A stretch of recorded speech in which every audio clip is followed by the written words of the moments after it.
লাইফটাকে জটিল বানাবেন না। অল্প কয়েকদিনের দুনিয়া এমনি কেটে যাবে, এটা ওই দিকে যেন না ঠকি, ওইটা খেয়াল রাখবে। ওইখানে ঠকলে সব শেষ, আমও শেষ, সালাও শেষ। ওইখানে যেন ঠকে না যায়, এটা খেয়াল রাখতে হবে। তাহলে প্রথম ফ্যাক্টর হচ্ছে সুখী সমৃদ্ধ জীবনের will make our life simple. Simplicity is the কি টু হ্যাপিনেস। আপনি লাইফটাকে সিম্পল করবেন, আপনি হ্যাপি হবেন। রাসূল সাল্লাল্লাহু আলাইহি ওয়াসাল্লামের জীবনের দিকে যদি তাকান, দেখবেন তিনি তাই করেছেন। সুবহানাল্লাহ। সহিহ মুসলিমের একটা হাদিস শোনাই আপনাদেরকে। আম্মা জান আয়েশা রাদিয়াল্লাহু তাআলা আনহা বর্ণনা করেন। তিনি বলেন, একদিন সকালবেলা রাসূল সাল্লাল্লাহু আলাইহি ওয়াসাল্লাম আমার বাসায় আসলেন। ফজর নামাজ পড়ে এসে বলতেছে, আয়েশা ফজর নামাজ পড়ে আসছি, ব্রেকফাস্ট করার মতো কিছু আছে ঘরে? ইয়া রাসূলুল্লাহ, কিছু নাই। নাই? ঠিক আছে, আম ফাস্টিং, যাও আমি রোজা রাখলাম, রোজা নিয়ত করলাম। কত ইজি গোয়িং, কত সিম্পল বানিয়েছেন লাইফটা। আচ্ছা, আমরা হলে কি করতাম? একটু মিলাই নিজের সাথে।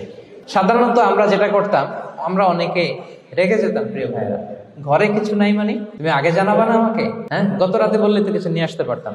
সাধারণত এইভাবেই তো রিয়েক্ট করি আমরা, আগে জানাবা না কেন, আগে বলো না, রেগে যেতাম। অথবা বলতাম, আচ্ছা ঠিক আছে, এখন যে একটা কিছু ব্যবস্থা করি, দেখি কিছু পাওয়া যায় কিনা। এরকম অনেক ওয়ে খুঁজতাম। কিন্তু রাসূল সাল্লাল্লাহু আলাইহি ওয়াসাল্লাম এই কোনো অপশন না নিয়ে বললেন, ওকে, there is no food for breakfast, I'm gonna fast, fa inni sa'im। ঠিক আছে, খাবার যখন নাই আমি রোজাই রেখে দিলাম। সুবহানাল্লাহ।